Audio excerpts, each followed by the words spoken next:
vuole averne tante.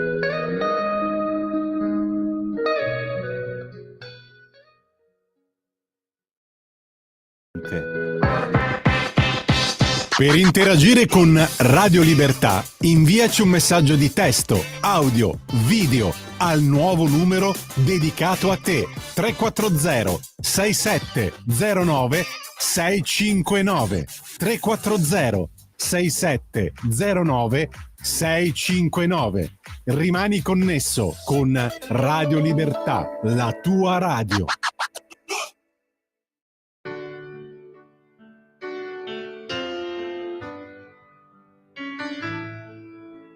Va ora in onda Liberamente, variazioni e scorribande con Giovanni Sallusti. Eccomi.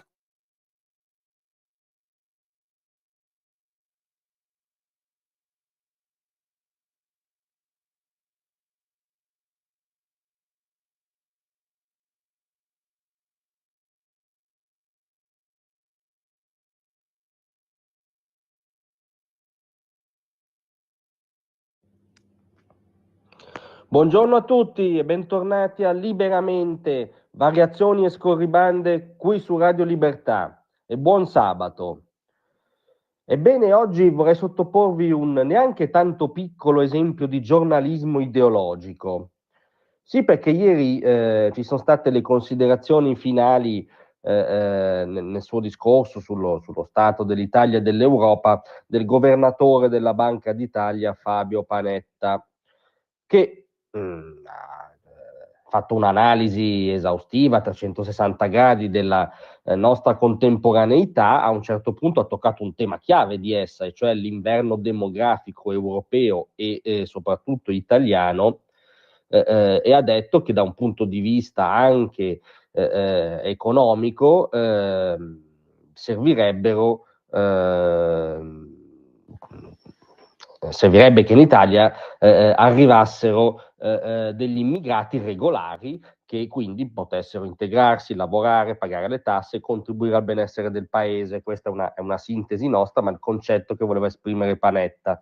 Ebbene, questo concetto, condivisibile o meno, il ministro Salvini per esempio ha subito twittato: certo, è vero, servono immigrati regolari, quindi Panetta ha fatto un'analisi tecnica e ha detto una cosa condivisibile, direi a livello trasversale dalla politica, ma su Repubblica diventa un'altra cosa, ovviamente, perché Repubblica ha impacchettato le considerazioni di Panetta sotto il titolo Giovani in fuga, e vabbè, quello è un titolo precotto che vale sempre, e immigrati che nessuno fa arrivare,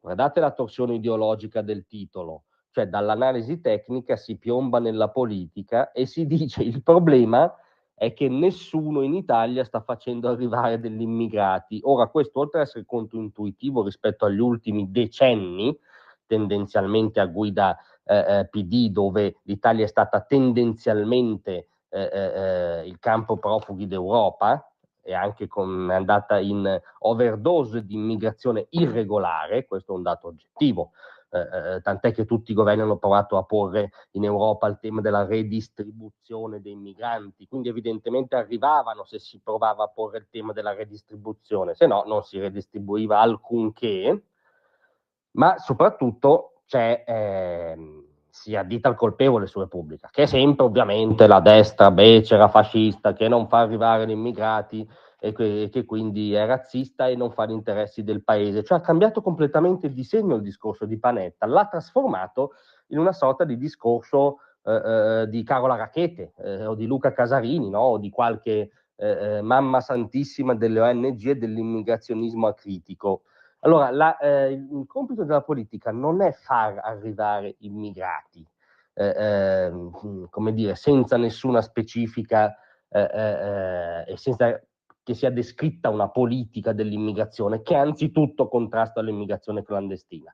Compito della politica anzitutto è creare le condizioni perché l'economia del proprio paese, le aziende del proprio paese, le famiglie del proprio paese possano vivere bene, prosperare e crescere. attenzione, all'interno del proprio paese, una questione di cittadinanza, ovviamente non c'è nessuna dimensione etnica, non ci faremo mai schiacciare sulla caricatura che vogliono fare anche di noi, ma quello è il primo compito della politica, casa propria, per dirla con un'espressione sintetica. Dopodiché l'immigrazione è un fenomeno della storia umana, innegabile e se gestito addirittura positivo, e di fondo è quello che diceva Panetta, ed è difficile contestarlo e soprattutto qui non vogliamo contestarlo. Altro discorso è l'immigrazionismo acritico, altro discorso è l'anomalia per cui l'Italia è stata a lungo uno dei pochissimi paesi occidentali a non contemplare più le proprie frontiere, non solo a non difendere più le proprie frontiere, a abolire l'idea di frontiera, cosa che non ha fatto la Francia a Ventimiglia, cosa che non ha fatto la progressista Spagna sulle sue coste, cosa che non fa nessun paese anglosassone. L'Australia addirittura schiera la marina militare e non risulta un paese fascista l'Australia, non fosse solo per le migliaia di giovani che ha lasciato a un emisfero di distanza contro il fascismo. Quindi l'Italia è semplicemente rientrata nella normalità occidentale, è tornata ad essere un paese libero, ospitale, che incentiva immigrazione regolare, ma che ha la nozione di frontiere e che controlla le proprie frontiere, alla faccia di Repubblica, che oggi prova a taroccare le parole del governatore della Banca d'Italia. Grazie a tutti, a lunedì.